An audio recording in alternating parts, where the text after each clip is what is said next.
La segunda pregunta, presidente. ¿Cómo es que se lograron filtrar a su gobierno funcionarios con gran responsabilidad en estas estafas? Es muy buena pregunta. ¿Y cuál sería su postura sobre su continuidad?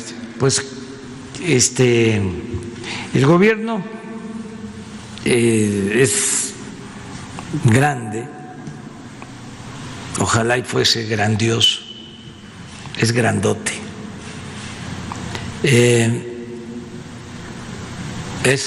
Ya lo dije, es un elefante echado, reumático y mañoso lo que nos entregaron. Estamos ahí levantándolo, empujándolo para que camine.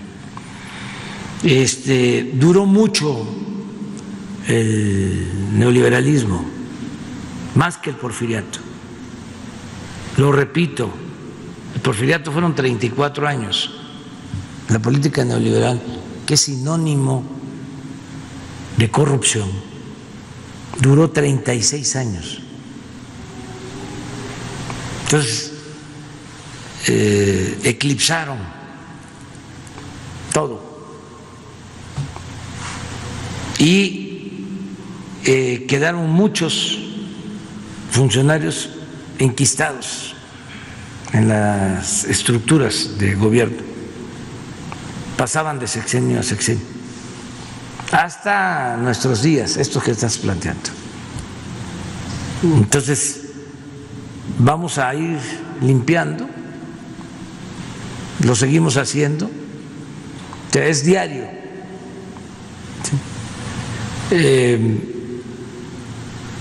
Y vamos a terminar de purificar la vida pública. Todos estos casos son investigados, pero un funcionario, por ejemplo, que está 15 años en un cargo y que permaneció durante el periodo de más corrupción en la historia de México, no debe de seguir ahí, no debe de continuar ahí. De todas maneras hay que revisar el caso. Pero esto nos pasa en Hacienda, nos pasa en Economía, bueno, Seguridad Pública. Había gente, y todavía no terminamos de limpiar, de García Luna.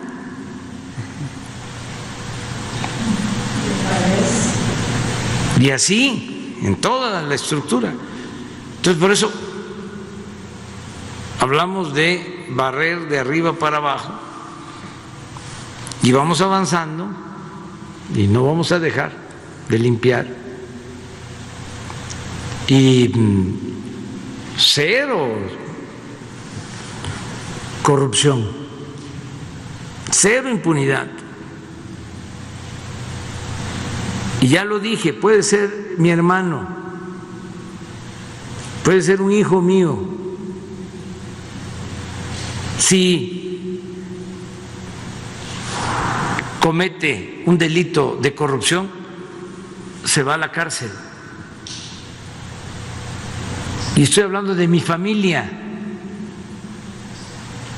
En esto no hay acuerdo con amigos, con familiares.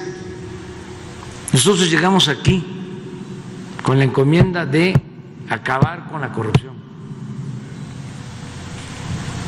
Y los altos funcionarios del gobierno lo saben, constantemente se los estoy repitiendo. Y sea quien sea, se le demuestra un caso de corrupción y no solo tiene que abandonar el cargo, se le consigna. Y esto también lo digo y lo repito y lo repito y lo repito para que no se use mi nombre, porque hay unos que dicen es una instrucción de arriba, un poco lo que veíamos ayer con los fideicomisos. por instrucciones de arriba. Sí, no sé cuál era el término que usaban, pero así, superiores, por instrucciones superiores.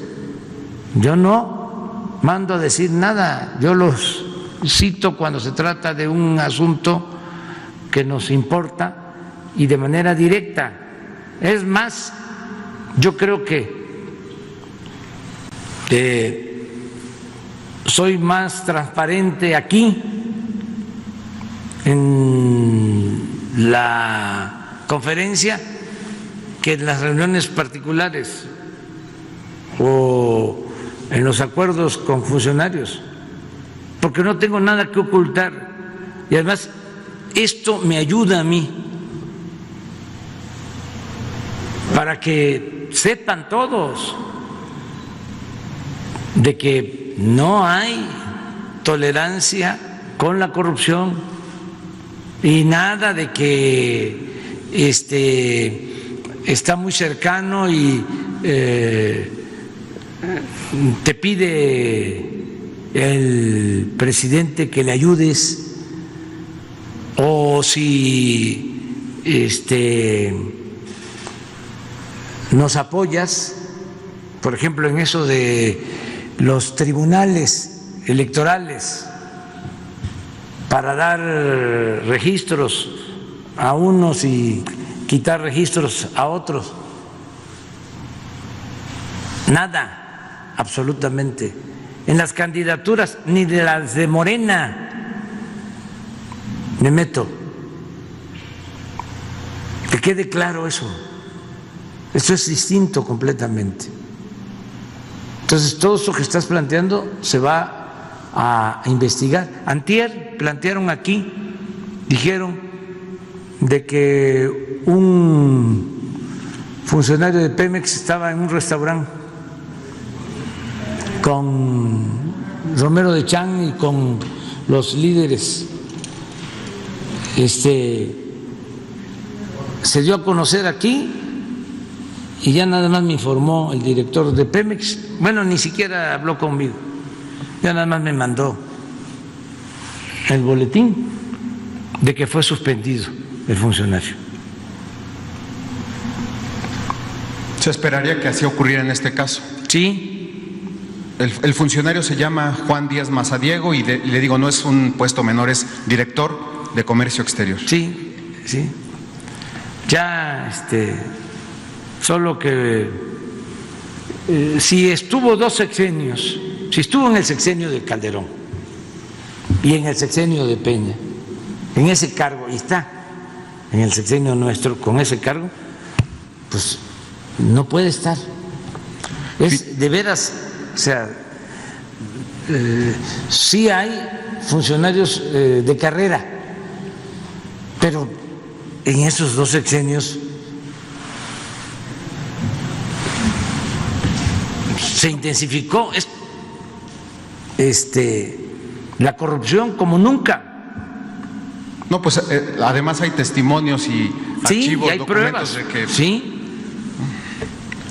Bueno, la última pregunta. Es que si no lo hacemos así, ¿y saben qué pasa? Por ejemplo, esto que me estás diciendo, yo no lo sabía.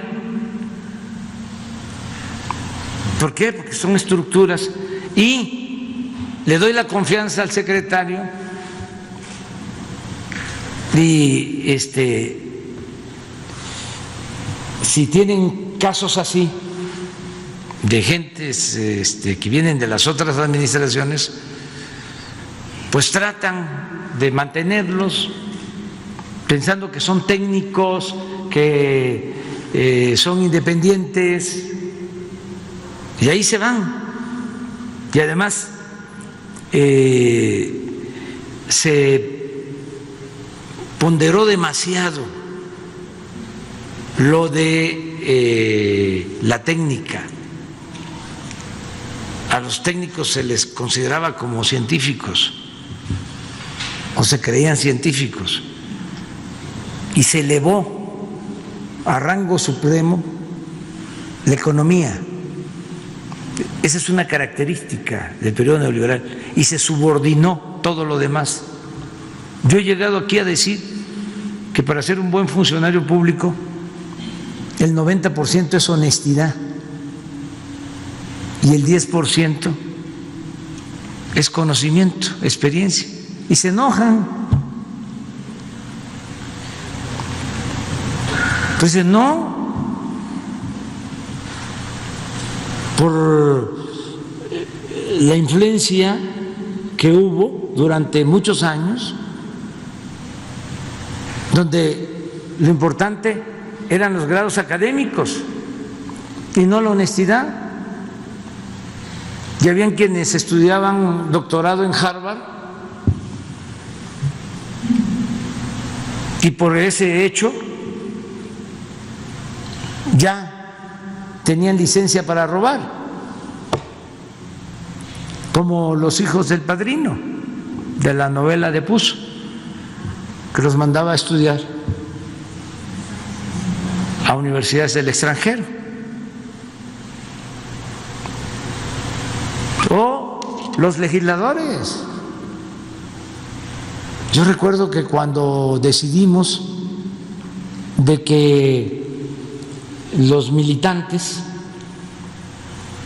de Morena pudieran aspirar a ser diputados o senadores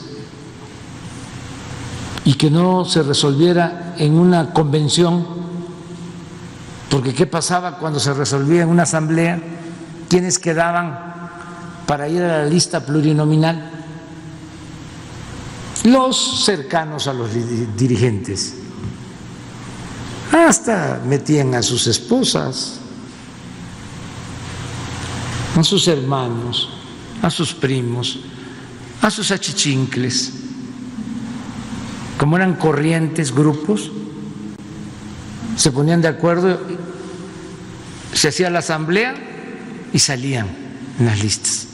Entonces dijimos, no, ahora ¿sí? Va a ser por sorteo, por insaculación, dicen los técnicos, los que hablan física. Y fue una crítica, ¿cómo? ¿Y si gana un albañil? ¿Y si gana una mujer indígena? ¿Y si gana un campesino? ¿Cómo va a ser diputado? Bueno, entonces, ¿qué no son pueblo? ¿Y que no el diputado es un representante del pueblo? Y no se quiere conocimiento sobre la materia. Eso es elemental. Eso en un mes se conoce la práctica parlamentaria. Lo importante, lo más importante de todo es la honestidad y el tener vergüenza. ¿Para qué lo quiero tan experto y graduado en universidades del extranjero si se va a corromper, si le va a dar la espalda al pueblo, si nunca va a ser representante popular en los hechos? Bueno, ¿saben qué pasó? ¿Qué sucedió? Pues esos albañiles, esas campesinas nunca traicionaron, jamás. Nunca votaron por una reforma que afectara los intereses del pueblo. Ninguno se vendió.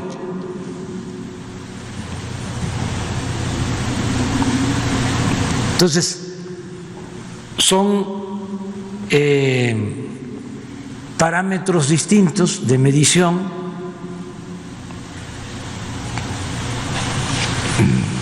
No nos hace falta mucha experiencia técnica, lo que nos falta en un país que padeció durante tantos años, siglos de corrupción, lo que necesitamos es moralizar la vida pública de México.